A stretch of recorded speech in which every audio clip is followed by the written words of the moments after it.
ಈ ಕಡೆ ಬರ ತಾವು ಮಾತಾಡಿ ಸರ್. ಮಾನ್ಯ ಅಧ್ಯಕ್ಷರೇ, ಕಾನೂನು ಸಚಿವರು ಈ ಒಂದು ರಾಜ್ಯದಲ್ಲಿ ನಡೆದಿರ್ತಕ್ಕಂಥ ಘಟನೆಗಳ ಬಗ್ಗೆ ಒಂದು ನಿಯಂತ್ರಣ ಆಗಬೇಕು, ಅವರಿಗೆ ಒಂದು ಹೆಡೆಮುರಿ ಕಟ್ಟುವಂಥ ಒಂದು ಪ್ರಯತ್ನ ಆಗಬೇಕು ಅಂತಕ್ಕಂಥ ವಿಚಾರವನ್ನು ಇಟ್ಕೊಂಡು ಕಾನೂನನ್ನು ತಂದಿದ್ದಾರೆ. ಇದನ್ನು ನಾನು ಸಂಪೂರ್ಣವಾಗಿ ಬೆಂಬಲಿಸ್ತೀನಿ.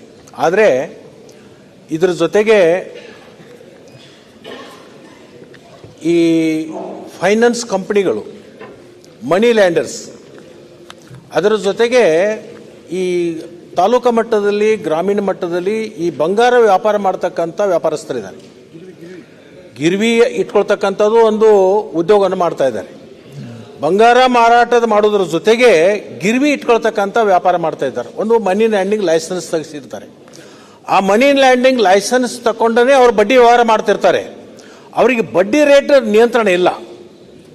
ಈಗಾಗಲೇ ಅದಕ್ಕೆ ಬಡ್ಡಿ ನಿಯಂತ್ರಣ ಮಾಡ್ತಕ್ಕಂಥದ್ದು ಈಗಾಗಲೇ ಹಿಂದಿನ ಸಹಕಾರಿ ಸಚಿವರು ಒಂದು ಕಾನೂನನ್ನು ತಂದಾಗ ಈಗಾಗಲೇ ಹೈಕೋರ್ಟ್ದಲ್ಲಿ ತಡೆ ಆಜ್ಞೆ ಆಗಿದೆ. ಕೋಆಪ್ಟಿ ಆಕ್ಟ್ದಲ್ಲಿ 16%ಕ್ಕಿಂತಲೂ ಹೆಚ್ಚು ಬಡ್ಡಿ ಆಕರಣೆ ಮಾಡಬಾರ್ದು ಅಂತಕ್ಕಂಥದ್ದು ಈಗಾಗಲೇ ಇದೆ. ಇವ್ರು ಏನ್ ಮಾಡ್ತಾರಂದ್ರೆ ದಾಖಲೆಗಳನ್ನೇ ಇಡಲ್ಲ.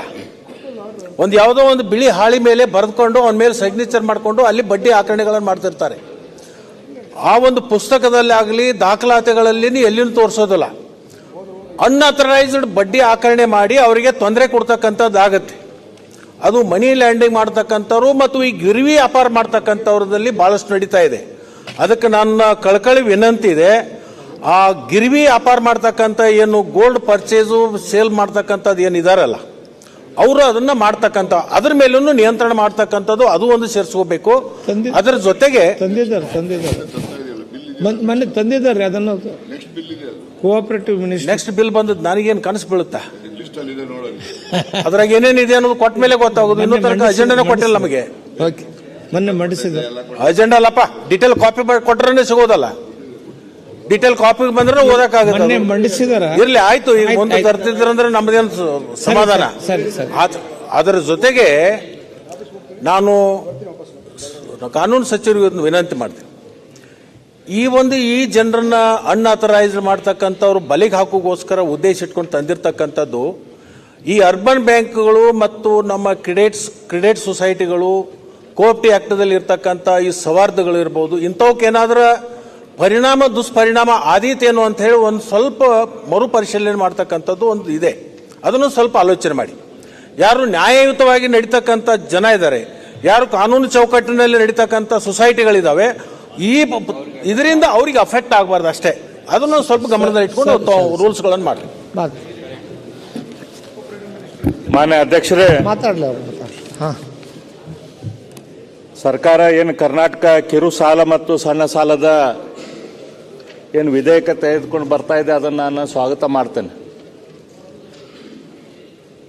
ಈ ಮೆನೆಸ್ ಏನೈತೆ, ಇದೇನು ತೊಂದರೆ ಏನೈತೆ, ಹಳ್ಳಿಗಳಲ್ಲಿ ಒಂದು ಟೈಪ್ ಇತ್ತಂದ್ರೆ ಸಿಟಿಗಳಲ್ಲಿ ಈ ಬಡ್ಡಿ ಸಾಲದ ತೊಂದರೆ ಬೇರೆ ಟೈಪ್ ಐತೆ.